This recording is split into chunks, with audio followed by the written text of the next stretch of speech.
Welcome to all my dear students. स्वागत है आपका अपने चैनल पढ़ाई लिखाई पे विद मी वीरेंद्र। तो आइए स्टूडेंट्स, आज हम लोग देखने वाले हैं क्लास 7 का horizon my book of social science का सेक्शन है सोशल एंड पॉलिटिकल लाइफ और चैप्टर है 1 जिसका नाम है equality a key feature of democracy. Test time यानी कि टिक द करेक्ट ऑप्शन देखने वाले हैं। इससे पहले हम आपका वीडियो स्टार्ट करें, माय डियर स्टूडेंट्स हमारे चैनल को लाइक शेयर सब्सक्राइब करना ना भूलिएगा, दोस्तों में शेयर कीजिएगा, फ्रेंड्स में शेयर कीजिएगा अपने, और हाँ कमेंट बॉक्स में कमेंट करके जरूर बताइएगा। तो चलिए स्टार्ट करते हैं। इससे पहले नया वीडियो, तो चलिए देखते हैं क्या है first question. Universal adult franchise is the right to cast vote at what age. तो यूनिवर्सल एडल्ट फ्रेंचाइजी जो है वो आपको अधिकार देती है कि आप वोट डाल सकते हैं, बट किस एज में? बिलो 18 ईयर्स और अबव 20 ईयर्स ओनली। तो राइट आंसर है बेटा 18 ईयर्स और above. Next, mid day meal was first started in which state of India. मिड डे मील यानी कि बच्चों को स्कूल में जो लंच के टाइम पे खाना दोपहर में खाना खिलाया जाता है, वो सबसे पहले स्कीम जो थी किस स्टेट में स्टार्ट हुई? तो केरला, कर्नाटका, आंध्र प्रदेश। राइट आंसर है। ठीक है भाई, देखो इस बुक के अकॉर्डिंग जो आंसर है, ठीक है, आप जान लीजिए कि यहाँ पे हम केरला या कर्नाटक को कुछ भी दे सकते हैं, लेकिन आप जान लीजिए राइट आंसर है बेटा वो तमिलनाडु है। क्या है? ठीक है, वो तमिलनाडु है आंसर। चलिए, तो यहाँ पे ऑप्शन कोई दिया नहीं है, ठीक है, तो कुछ भी ऑप्शन यहाँ पे दिया नहीं है, तो आप यहाँ पे कोई भी भाई लगा दीजिए, तो कोई फर्क पड़ने वाला है नहीं यहाँ से। ठीक है, तो बेसिकली आप जान लीजिए जो राइट आंसर है तमिलनाडु है, तो राइट आंसर इसमें दिया ही नहीं गया है। Next, the civil rights movement was started in which country. Civil rights movement जो था वो किस कंट्री में स्टार्ट किया गया था? ठीक है, तो यूएसए में, ब्रिटेन में या फ्रांस में? राइट आंसर है बेटा USA, united state of America में। Next, African American people in the USA were discriminated on what basis. African American लोग जो थे उनको क्या किया जाता था? यूएसए में डिस्क्रिमिनेट किया जाता था ऑन व्हाट बेसिस, किस आधार पर? कलर एंड रेस के आधार पर, रिलीजन के आधार पर, नेशनलिटी के आधार पर। तो राइट आंसर है कलर एंड रेस के आधार पर। चलिए, फिल इन द ब्लैंक्स आ चुके हैं अभी। क्या है first question? Universal adult franchise is based on the idea of. किस आइडिया पे बेस्ड है भाई ये? तो ये है इक्वलिटी। क्या है? समान अधिकार, इक्वलिटी होनी चाहिए। Fill in blanks is the term that is use for the lower caste of people in India. ये कौन सा टर्म है जो कि लोअर कास्ट के लिए यूज किया जाता है भारत में? तो क्या है भाई? ये शब्द है दलित। ठीक है, लेकिन आजकल क्या है भाई, जैसे कॉन्स्टिट्यूशन हमारा लागू हुआ है, सारी चीजें क्या हो चुकी हैं? इक्वल हो चुकी हैं। तो कोई भी है ना, ऐसा नहीं कि कोई लोअर कास्ट का है कोई अपर कास्ट का है। कॉन्स्टिट्यूशन, संविधान के सामने सबके सब बराबर हैं।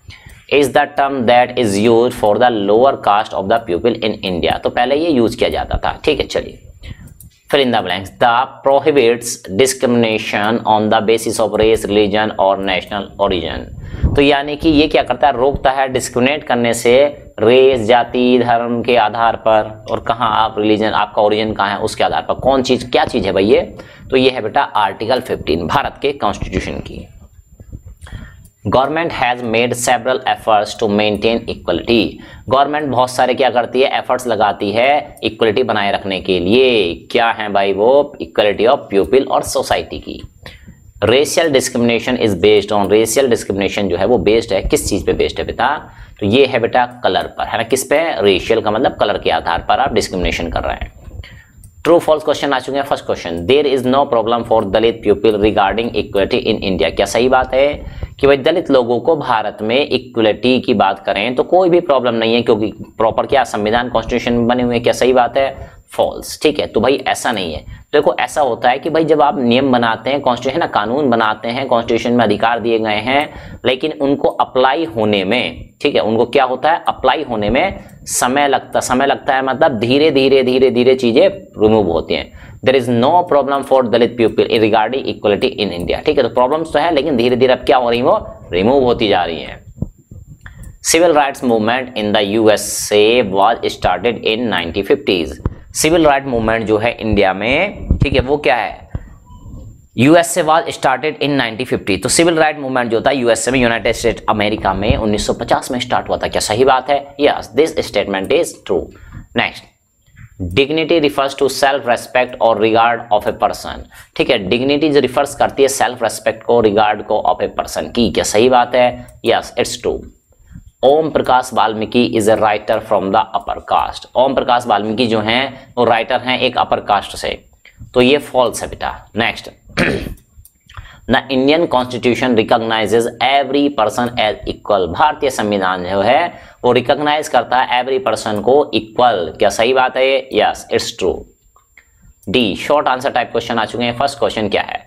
What do you mean by the civil rights movement? Civil right movement से आप क्या समझते हो? जानते हैं, it is the movement started in USA. ये मूवमेंट यूएसए में स्टार्ट हुआ था बाय अफ्रीकन अमेरिकन के द्वारा to get equality against unequal and discrimination. तो यानी अफ्रीका के लोग जो अमेरिका में रहते हैं उनके साथ डिस्क्रिमिनेशन हुआ था, तो उन्होंने क्या करते थे, वो ये मूवमेंट स्टार्ट किया था ताकि वो इक्वल ट्रीट किए जाए, डिस्क्रिमिनेशन ना हो on the basis of their colour and race, उनके कलर और रेस के आधार पर।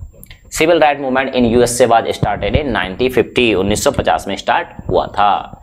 Next, what do you mean by Dalit? Dalit से आप क्या समझते हैं? जानते हैं, Dalit is a term that is called for lower caste. ये लोअर कास्ट के लिए यूज किया जाता है टू एड्रेस देमसेल्फ, उनको एड्रेस करने के लिए। ठीक है, अब एक चीज समझिए बेटा, यहाँ पे हम जो कुछ भी आंसर दिए जा रहे हैं यहाँ पे, तो इस पर्टिकुलर चैप्टर के रेफरेंस में दिए जा रहे हैं, है ना। तो देखिए भाई, है ना, जो भी टर्म्स हैं आज की डेट में हमारा कॉन्स्टिट्यूशन कहता है कि भाई सब इक्वल है, सबको वोट देने का अधिकार है। ठीक है, किसी भी इंस्टीट्यूशन में, गवर्नमेंट इंस्टीट्यूशन में जाने के लिए, एडमिशन के लिए, स्कूल में एडमिशन लेने जाते हैं, सबको बराबर बराबर का अधिकार होता है। ठीक है, तो ये चीजें जो पुरानी प्रथाएं चली आ रही थी, है ना, धीरे धीरे अब समाप्त होती जा रही है, खत्म होती जा रही है, और इसको दूर भगाना है ताकि हम सब लोग क्या करते हैं, मिलकर एक देश बन के तरक्की कर सकें। Define dignity. डिग्निटी क्या होती है भाई, बताइए। Dignity refers to the self respect और regard of a person. Dignity होती है एक पर्सन की सेल्फ रेस्पेक्ट, और रिगार्ड होता है उसका सम्मान होता है किसी एक पर्सन का। What do you mean by untouchability act? Untouchability act क्या होता है? चलिए, according to untouchability act no person can discriminate any other person. एक कोई भी पर्सन दूसरे को डिस्क्रिमिनेट नहीं कर सकता है, ठीक है, भेदभाव नहीं कर सकता है on the basis of his her caste, उसकी जाति के आधार पर। If any person is found doing so, अगर कोई पर्सन ऐसा पाया जाता है, he will be punished under the act untouchability act, तो वो इस एक्ट के तहत उसको पनिश किया जाएगा, दंड दिया जाएगा। What do you mean by mid day meal? Mid day meal से आप क्या समझते हैं? तो जानते हैं, it is government programme to provide food to poor children in government primary school during the lunch time. तो ये भाई गवर्नमेंट की स्कीम है जिसमें कि स्कूल के बच्चों को लंच टाइम में लंच प्रोवाइड कराया जाता है स्कूल के अंदर ही। Tamil Nadu was the first state to implement this scheme. Tamil Nadu ने सबसे पहले स्कीम लॉन्च की थी, और एमसीक्यू में दिया नहीं हुआ था, है ना, तमिलनाडु था ही नहीं ऑप्शन में, तो क्या लगाते बेटा, है ना, नन ऑफ दिस वाला था नहीं उसमें। नेक्स्ट, लॉन्ग क्वेश्चन आंसर की तरफ बढ़ते हैं। First question, what provisions have been made to maintain equality among all sections of the society? सभी सेक्शन ऑफ द सोसाइटी के बीच इक्वलिटी बनाए रखने के लिए कौन कौन से सेक्शंस हैं? चलिए जानते हैं। Provisions of constitution is stated in the preamble to the constitution that there is equal status and opportunity to all the people of India. तो ये जो प्रोविजन किया गया हमारे कॉन्स्टिट्यूशन में, is stated in the preamble, जो कि उसके प्रीएम्बल में ही बताया गया है टू द कॉन्स्टिट्यूशन को, that there is equal status, सभी का बराबर बराबर स्टेटस होगा, अपॉर्चुनिटी बराबर होंगी to all people of India, जितने भी लोग हैं भारत के। तो कौन कौन से प्रोविजन है जानते हैं, कौन कौन से provision. Number 1, article 14, every person is equal before the law. कानून के सामने सभी लोग बराबर हैं। It means that from the president to domestic worker, एक हमारे देश का चाहे राष्ट्रपति क्यों ना हो, और चाहे घर में काम करने वाला एक वर्कर है, every has to obey the same law, सभी को सेम नियम फॉलो करने पड़ेंगे। Article 15, no person can be discriminated on the grounds of religion, race, caste, place और बर्थ ऑफ जेंडर। किसी भी पर्सन को आप क्या भेदभाव नहीं कर सकते, डिस्क्रिमिनेट नहीं कर सकते उसके धर्म, जाति, कास्ट के आधार पर, बर्थ प्लेस के आधार पर। नेक्स्ट, आर्टिकल 16 की बात करें, equality of opportunity for all the citizens in matters relating to employment और appointment to any office under the state. वो कह रहा है कि सभी को इक्वल अपॉर्चुनिटी मिलनी चाहिए, भारत के सभी नागरिकों को, इन मैटर्स रिलेटिंग टू एम्प्लॉयमेंट, रोजगार के विषय में बात करें, अपॉइंटमेंट के बात करें, जितने भी स्टेट के अंदर हैं। आर्टिकल 17 की बात करें, untouchability has been abolish. Untouchability को अबोलिश किया गया, खत्म किया गया, and it practice in any form is forbidden, और इस पे रोक लगाई है, किसी भी तरीके से इसको रोकना है और क्या कहते हैं, इसका पालन नहीं होना चाहिए, मतलब कि ये नहीं होनी चाहिए, ये चीज फॉरबिडन है ना, तो इसको रोका गया, प्रिवेंट किया गया, अनटचेबिलिटी नहीं रहनी चाहिए हमारे देश में। Describe the two ways adopted by the government to maintain equality। दो तरीके बताइए जिससे हमारी गवर्नमेंट मेंटेन करती है इक्वलिटी। तो जानते हैं, ठीक है, adopt a measure to implement equality, क्या क्या मेजर कदम उठाए उन्होंने। नंबर 1, मेकिंग लॉज, कानून बनाते हैं वो। The government has made many laws against inequality, inequality के अगेंस्ट में बहुत सारे कानून हैं, जैसे कि एग्जांपल ले लें, according to untouchability act, no person can discriminate any other person on the basis of his her caste. एक कोई भी पर्सन दूसरे को भेदभाव नहीं कर सकता उसकी धर्म, जाति, रेस के आधार पर। If any person is found doing so, अगर पाया जाता है ऐसा करता हुआ, ही विल बी पनिश्ड, उसको दंड मिलेगा अंडर द अनटचेबिलिटी एक्ट। तो ये लॉ बना के ऐसा करते हैं गवर्नमेंट। दूसरा कैसे करती है हमारी government, government programmes and scheme, कुछ है ना, स्कीम बनाती है, प्रोग्राम बनाती है, जैसे कि government has launch several programmes and scheme to help the disadvantage communities, ठीक है, डिसएडवांटेज्ड कम्युनिटी, ठीक है, जैसे कि मिड मील स्कीम है ना, तो ये मिड डे मील स्कीम होगा, है ना, इसको करेक्ट कर लीजिएगा। तो हमारी गवर्नमेंट बहुत सारे प्रोग्राम बनाती है कि भाई सबको लंच मिलेगा, सब बच्चे साथ में बैठ के खाना खाएंगे, चाहे किसी कास्ट का हो, किसी धर्म का, रिलीजन, है ना, तो क्या होगी, उससे इक्वलिटी आएगी सब लोगों में। Describe the 4 kinds of equality, 4 तरह की इक्वलिटी बताइए। Number 1, political equality, religious equality, economic equality, social equality. तो पॉलिटिकल इक्वलिटी की बात करें तो यहाँ पे कहा था डिस्क्राइब, है ना, डिस्क्राइब करना, चलो भाई डिस्क्राइब करना पड़ेगा एक को।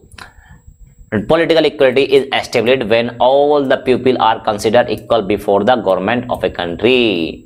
पॉलिटिकल इक्वलिटी तब आती है, तब एस्टेब्लिश होती है जब लोग क्या है, कंसिडर इक्वल, सभी को इक्वल कंसिडर किया जाए गवर्नमेंट ऑफ कंट्री, है ना, भारत की सरकार के आगे।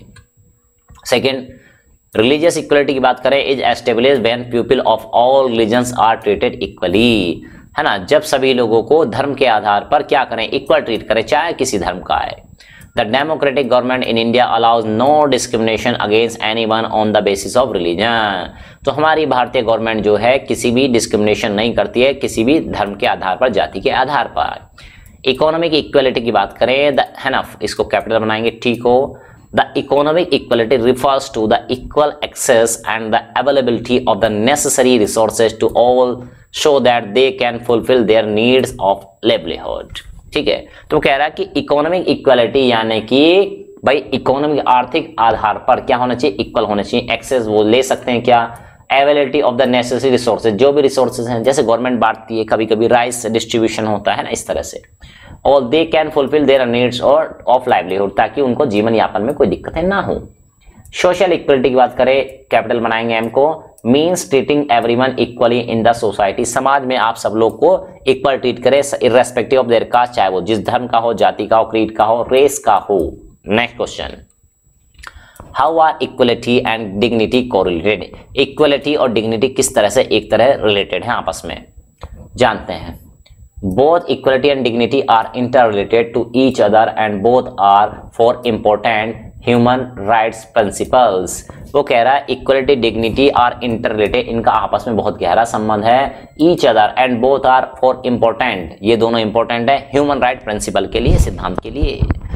Dignity on the one hand means providing special status to individual by virtue of being human and since every individual, तो कह रहा है डिग्निटी जो है एक हाथ पे एक तरफ आप तो प्रोवाइड कराती है कि आपका स्पेशल स्टेटस है भाई, वर्च्यू ऑफ बीइंग ह्यूमन, क्योंकि आप इंसान हैं तो आपको ऐसा जानवरों की तरह ट्रीट नहीं किया जा सकता, आप स्पेशल हैं। And since every individual possess equal worth for gaining this status, और हर एक इंडिविजुअल पजेस करता है इक्वल वर्थ, ठीक है, गेनिंग दिस स्टेटस, आप उसको गेन कर सकते हैं। So the dignity is related to equality, है ना, और इस तरह से डिग्निटी हो जाती है इक्वलिटी के समान। डिग्निटी बनी रहेगी सबकी, तो सभी रहेंगे equal. Give any two examples showing the struggle of people for equality outside India। वो कह रहा है कि एग्जाम्पल दो जो कि क्या कर रहे हैं, showing the struggle of people, लोगों की स्ट्रगल दिखा रहे हो इक्वलिटी आउटसाइड इंडिया, भारत के बाहर, कि भाई उनको इक्वलिटी मिल रही है कि नहीं मिल रही है, ठीक है, और किस तरह से वो इक्वलिटी पाने के लिए संघर्ष कर रहे हैं। तो देखो भाई, in Sri Lanka there is inequality based on the language, भाषा के आधार पर इनइक्वलिटी है। More importance is given to Sinhala, यानी Sri Lankan Tamil as compare to Indian Tamil, तो वहां पे श्रीलंकन तमिल को ज्यादा प्रायोरिटी दी जाती है in comparison to Indian Tamils को। Sinhalese are also given first preference for government jobs and other opportunity. उनमें को सब में इनमें अपॉर्चुनिटी दी जाती है, उनको प्रायोरिटी दी जाती है यहाँ पे। In the United States of America, the African Americans whose ancestors were the slaves who were brought over from Africa. यानी कि भाई अमेरिका रहने वाले जो अफ्रीकन है, जो पहले उनके मूल प्लेस अफ्रीका था लेकिन वो अमेरिका में आ गए, है ना, उनके पेरेंट्स वगैरह को, एंसेस्टर को, है ना, वहां पे स्लेव्स वगैरह बना के, मजदूर लेबर बना के लाया गया था। Brought over from Africa continues to describe their lives today as largely unequal and discriminated.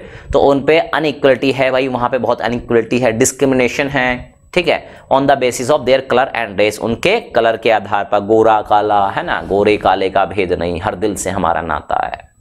चलिए, कलर एंड रेस के आधार पर describe in detail about the civil rights movement in USA. Civil right movement जो हुआ था USA में, उसके बारे में बताना है। चलिए, it was a struggle for equal rights for African and African American, यानी एक स्ट्रगल थी अफ्रीकन अमेरिकन्स की ताकि उनको इक्वल राइट्स मिल सकें।